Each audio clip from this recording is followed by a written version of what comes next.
পরিষ্কারভাবে নারীদেরকে কিভাবে অসম্মানিত করেছে, তাদেরকে খারাপ ভাষা দিয়ে অসম্মানিত করেছে। প্রিয় ভাই বোনেরা, আমাদের নবী করিম সাল্লাল্লাহু আলাইহি সাল্লাম, ওনার যে স্ত্রী ছিলেন বিবি খাদিজাও ছিলেন একজন কর্মমুখী মহিলা। উনি ছিলেন একজন মহিলা ব্যবসায়ী। আজকে যেই দলটি, যাদের নেতা আজ বাংলাদেশের নারীদেরকে একটি খারাপ কিছুর সাথে তুলনা করেছে, তারা বলে তারা ইসলাম কায়েম করবে, কিন্তু নবী করিম সাল্লাল্লাহু আলাইহি ওয়াসাল্লামের স্ত্রী পর্যন্ত, উনিও পর্যন্ত একজন ব্যবসায়ী ছিলেন। তাহলে আজকে কোথায় গিয়ে দাঁড়ালো বাংলাদেশের নারী সমাজ তথা তাবৎ পৃথিবীর নারী সমাজকে কিভাবে অপমান করা হলো? যে দলটি নির্বাচনের আগে দেশের অর্ধেক জনগোষ্ঠীকে ঘরের মধ্যে বন্দি করতে চায়, যে দলটি নির্বাচনের আগে দেশের অর্ধেক জনগোষ্ঠীকে অসম্মানজনকভাবে কথা বলে, তাহলে আপনাদের কাছে আমার প্রশ্ন, আজকে নির্বাচনে যদি তারা কোনোভাবে সুযোগ পায় নির্বাচন পরবর্তী সময়, তাহলে তাদের আচরণ কি হতে পারে?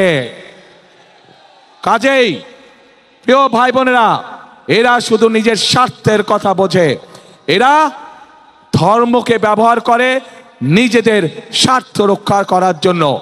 যেখানে প্রয়োজন সেখানে তারা তাদের মতন করে ধর্মকে ব্যবহার করে। আমরা গতকাল দেখেছি, যখন এই কথা বলার পরে তীব্র সমালোচনা শুরু হলো নারী সমাজ থেকে, যখন এই কথা বলার পরে তীব্র সমালোচনা শুরু হলো সমাজের প্রত্যেকটি মানুষের কাছ থেকে, তখন তারা বলছে তাদের এই আইডি নাকি হ্যাক হয়ে গিয়েছিল।